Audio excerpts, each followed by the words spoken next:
One of the great pleasures that I have is planning the entire season every year for the symphony, for the concerts that I conduct, and as well to help guide the programs and the choices of guest artists in concerts where I am not on the podium. And in this next concert, we are welcoming back to the stage with us not only a close friend of mine, but a close friend of the orchestra's, Fisch, a wonderful colleague, a terrific musician, and a fantastic conductor, who has put together a program with a lot of variety and a lot of color, and like in a lot of programs, with connections between the pieces. At the heart of this program is the great Double Concerto for Violin and Cello by Johannes Brahms.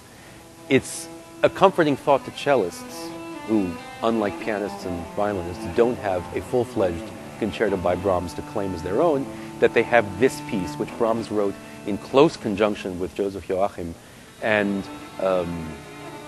really put his best into this music. This is music of enormous power, of great virtuosity, of extraordinary beauty. And to play it, we have two young people, recent graduates from the Curtis Institute of Music, Josef Spacek and Camden Shaw, who are making their debuts with the symphony at these concerts. Their appearance is part of an ongoing project that we have, thanks to the Almy Legacy Fund, to give opportunities to either recent or upcoming graduates of the Curtis Institute of Music in Philadelphia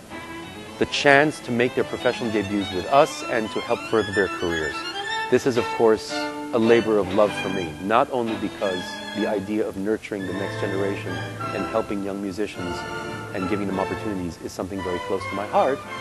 but it just so happens I'm also a graduate of the Curtis Institute of Music, and I know how much that institution gave to me when I was in my formative years, and it's a pleasure to be able to give back to them while at the same time contributing so wonderfully to the ongoing programming of my orchestra here in Kansas City. Also on the program, Asher has chosen the 7th Symphony of Dvorak, one of his most wonderful, possibly his greatest symphony. This D minor symphony is really Dvorak at his best, in the same way that you could say the Brahms Double Concerto is Brahms at his best. And there was a great connection between Brahms and Dvorak. Brahms was so impressed with Dvorak's music that he recommended Dvorak to his publisher, Simrock, and encouraged him, Simrock, to take Dvorak on as a client. That was a huge boost to Dvorak's career. And Dvorak was very, very close to Brahms' music.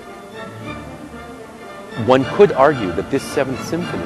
is the most Brahmsian of all of Dvorak's works. He was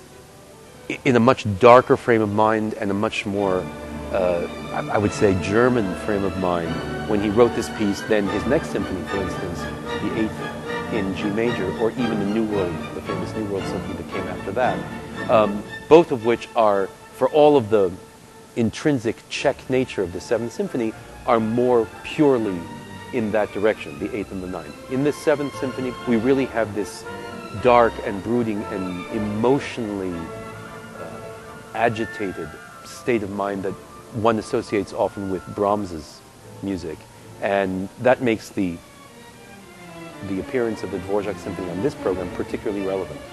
And to open the program, Asher has chosen a work by an Israeli composer, Menachem Wiesenberg, called Reflections, which is something new for our Kansas City audiences, and an absolutely wonderful piece which Asher believes in completely. And it is a really wonderful thing to be able to welcome back